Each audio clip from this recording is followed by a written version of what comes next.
First, approximate the crown size that best fits the tooth. This is done by holding a crown up next to their existing tooth to gauge the proper size.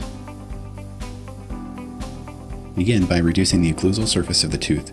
For this step, we recommend using a coarse grit wheel diamond burr. Using the adjacent teeth as points of reference, reduce the occlusal surface 1 mm. Preparation is very similar to that of plain stainless steel crowns, but it requires slightly more tooth reduction. This increased reduction is necessary to properly fit an appropriately sized crown, making the restoration as natural looking as possible. Proper occlusal reduction will allow the crowns to seat passively and subgingivally 1 to 2 mm.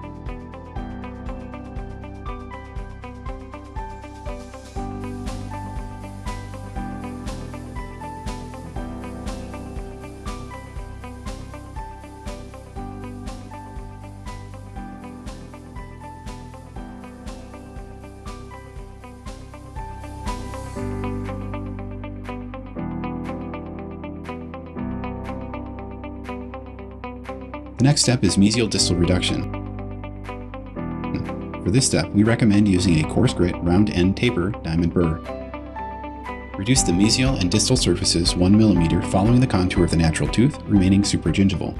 By remaining supragingival, you will reduce trauma inflicted on the tissue and minimize bleeding.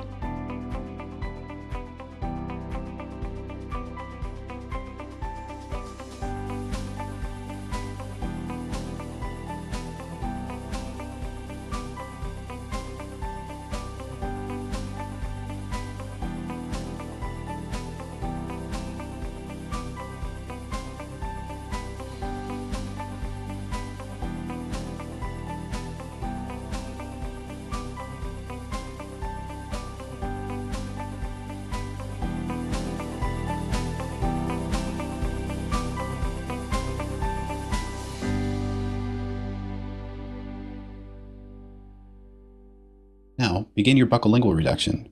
For this step, we recommend using a coarse grit round end taper diamond burr.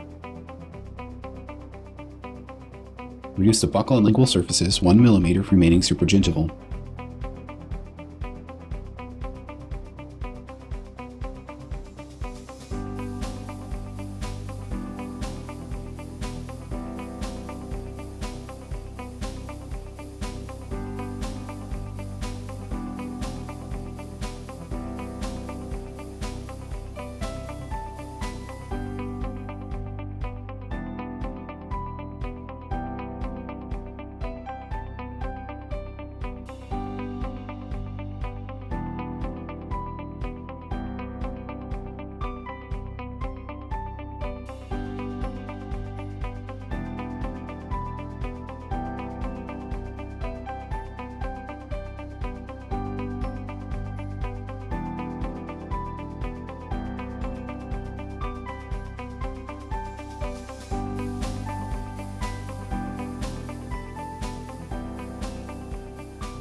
Once your buccolingual reduction is complete, begin your subgingival reduction.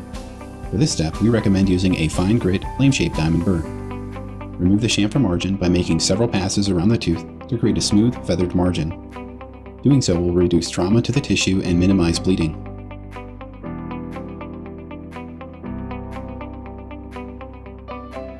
Pay close attention to the buccal bulge area. This is the largest part of the tooth and will require the most amount of reduction. Proper subgingival reduction will allow the crowns to seat passively and subgingivally 1 to 2 mm.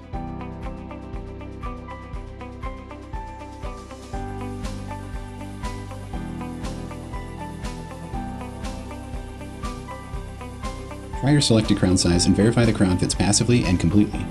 The most important key to remember when placing zirconia kinder crowns is that a passive fit is required.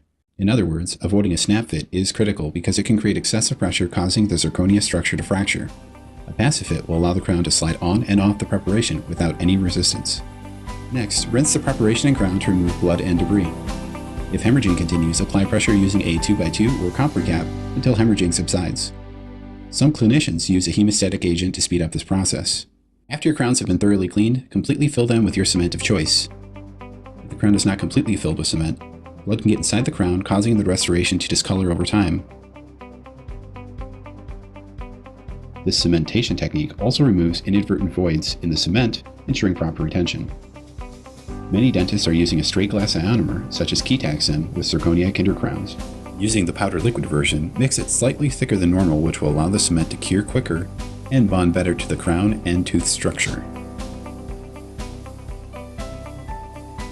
Once placed, apply consistent, even pressure. Do not disturb the restoration and allow the cement to set according to the manufacturer's guidelines. If you need to sterilize a Zirconia Kinder Crown, we recommend autoclaving. Prior to autoclaving, you may need to run them through an ultrasonic cycle with alcohol to remove blood and debris.